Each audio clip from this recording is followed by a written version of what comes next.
Marami akong natutunan sa GAP dahil itong GAP na ito ang nagpamulat sa akin na kailangan pala ang pagkain natin malinis at ang mga trabahador natin hindi nagkakasakit.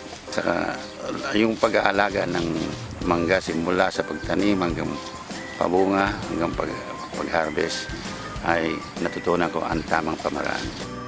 Noong araw pa ako nagmamangga, high school pa ako. May pag-aalaga ng mangga.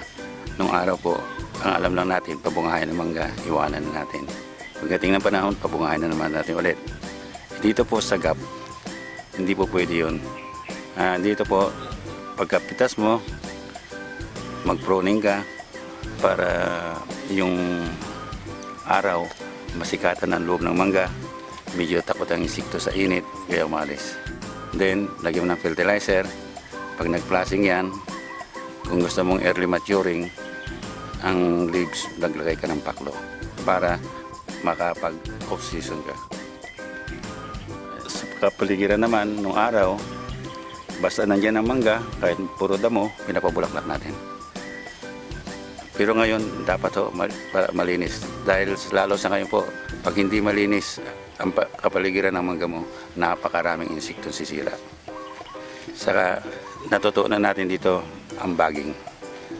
Dito po sa bagging nakita mo na 50 days from flower inductions, nagpa-bagging na po kami. Kaya from 50 days to hanggang sa 120 days siya, wala pong spray. Yun po, kaya po maganda ang resulta ng mangga. Mayroon nga dyan si Kapitan. Halos ito ngayong taon, gumastos yata siya ng almost 300,000, wala sa inani. Hindi siya nagbabaging sa dami ng insekto. Yung gamot, natutunan namin na hindi namin ginagamit ng dire-diretso. Ina-alternate namin ng ibang active ingredients na pwedeng pumatay rin ng ganong klaseng insekto upang hindi sila magkaroon ng tawag dyan sa immunity. Saka importante pa dyan, nakita mo na ang taga-spray mo dapat marunong. Kasi lalo itong hoppers, bago mag full bloom ang mangga, yung tinatawag nilang pabaon, at mayroon ka lang isang tangkay sa taas na hindi na-sprayan, kakalat yun, masisira mga bulaklak mo. Pagka bango-banguhan, hindi hirap mag-spray, masisira. Bago mo mahintay yung magkaroon na siya ng butil, wala na. Kaya dapat din bantayan mo ang taga-spray mo, tingnan niya na dapat napapaliguan ang lahat.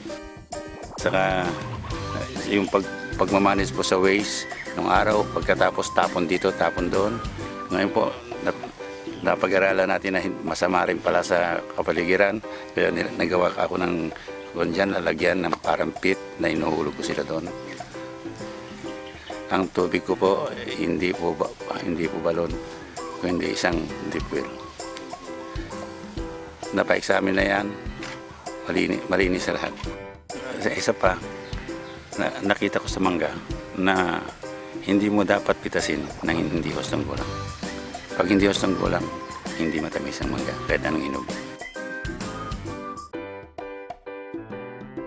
Tumaas dahil natuto tayo nag-fertilizer, natuto tayong magdilig ng mangga.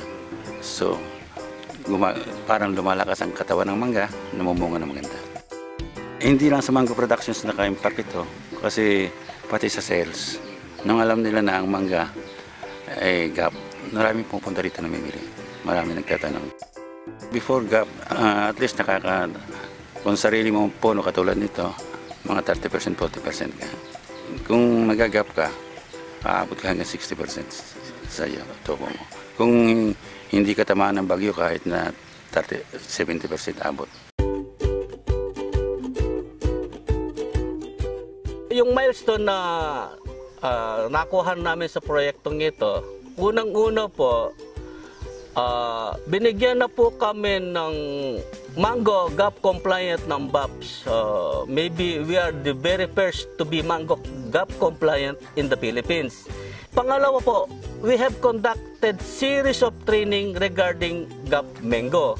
Meron pong hadikain ang provincial government ng Zambales na gusto lahat ng magmangga rito ay i-adapt na nila yung GAP. Pagkatapos po, yung traceability ng good agricultural practices wherein itong farm na to ay nakakuha na siya ng certificate galing sa BAPS na siya pa lang ang GAP compliant.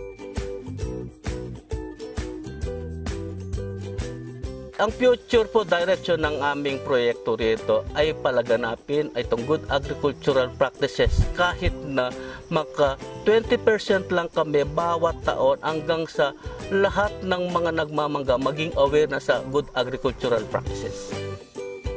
Ang paalala ko lang po na napapanahon na sa lahat ng nagmamangga, let's practice GAP po para kumita tayo. Pangalawa po, pinoprotektahan po natin ang environment, binibigyan natin ng safe na pagkain yung ating kapwa Pilipino at pinoprotektahan po natin ang kalusugan ng ating magmamangga. At sa panghuli po, pinasasalamatan po namin ang aming mga regional director, sa pangungunahan ni Director Villacorta, si Director Jen Dawaya, si Director Mones na nasa Region 2 na siyang Region 1 na ngayon, at saka si Director Bautista, ang aming division chief na si Dr. Mercado, including Dr. Flores, at lahat na bumubuo ng staff ng Research Division, yung sa HBCDP namin sa Region 3, sa pinangungunahan ni Nanding Lorenzo and his staff, Connie Bellarmino of Region 1, na naging proponent ng project na to, kaya naging successful ang project na to dahil sa kanilang walang sawang pagsuporta po.